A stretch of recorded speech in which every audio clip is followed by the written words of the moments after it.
నేను వీడియోలు చేస్తే నీకేమైందిరా, నువ్వు వచ్చి తీస్తున్నావా? కాదు కదా. అలాంటప్పుడు కూర్చోవాలి. ఇంతైనా సెన్స్ ఉందా, బుద్ధి ఉందా? అలాంటి కామెంట్ పెడతావా? ఎవరైనా అలాంటి కామెంట్ పెడతారా? కామెంట్ పెడితే నీకేమొస్తుంది? ఏమొస్తుంది అంటున్నా. నా గురించి తెలియదేమో, నేను ఒక్కసారి సీరియస్ అయ్యానా, ఏం లేదు, ఏం చేస్తున్నా నాకే తెలియదు, ఎందుకంటే ఏ కామెంట్ రాలేదు కాబట్టి. మంచిగా అనిపిస్తుందా? చూస్తున్న వాళ్ళకి బాగా అనిపిస్తుందా? ఎంటర్టైన్మెంట్ వస్తుంది కదా. గొడవ అంటేనే మీకు ఎంటర్టైన్మెంట్. అంటే పక్కలోళ్ళు ఏం చేస్తున్నారు, పక్కలోళ్ళు ఏ కామెంట్ పెడుతున్నారు, ఈమె ఎందుకు ఇంత తిడుతుంది అని దాని మీద చాలా మంచిగా వస్తుంది కదా మీకు. ఆ పచ్చడక్క ఏం చేసింది, ఈ అగోరి ఏం చేసింది, ఏంటి కాంట్రవర్సీ, ఏంటి గొడవలు, వీటి మీద భలే ఇంట్రెస్టింగ్ వస్తుంది మీకు. అలా కాకుండా నేను 30 days మినీ బ్లాగ్ ఛాలెంజ్ పెట్టుకున్నా. డైలీ ఏదో కొత్త కంటెంట్తో మీకు యూస్ఫుల్ అయ్యే విధంగానే నేను మినీ బ్లాగ్ చేస్తున్నా. వాటికి మాత్రం చూడరే, ఇలా గొడవలు వస్తే మాత్రం భలే చూస్తారు. అబ్బాయి ఎంత బాధ ఎడుతుంది, అసలు ఏమైందో. సో ఇదేనండి నా డే 20 మినీ వ్లాగ్.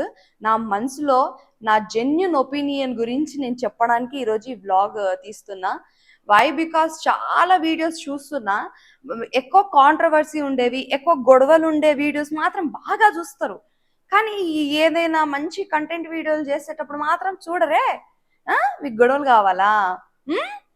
ఇంకొకరు మంచి గొడవ పడితే బాగా చూస్తారు కదా, అది మీకు బాగా ఎంటర్టైన్మెంట్ కదా. ఉండాలమ్మా, చల్లగా ఉండాలి.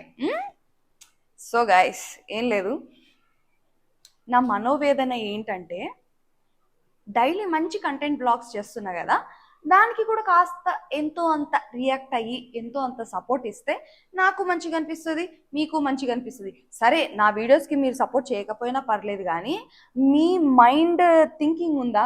ఎవరైనా గొడవ పడితే అది చూడాలని ఎంటర్టైన్గా తీసుకుంటున్నారు కదా, అవి కాస్త తగ్గించండి. అండ్ నేను ఫస్ట్ స్టార్టింగ్లో కామెంట్స్ గురించి చెప్పాను కదా, ఎలాంటి కామెంట్స్ రాలేదండి. ఒకవేళ కామెంట్స్ వచ్చినా నేను చాలా లైట్ తీసుకుంటా.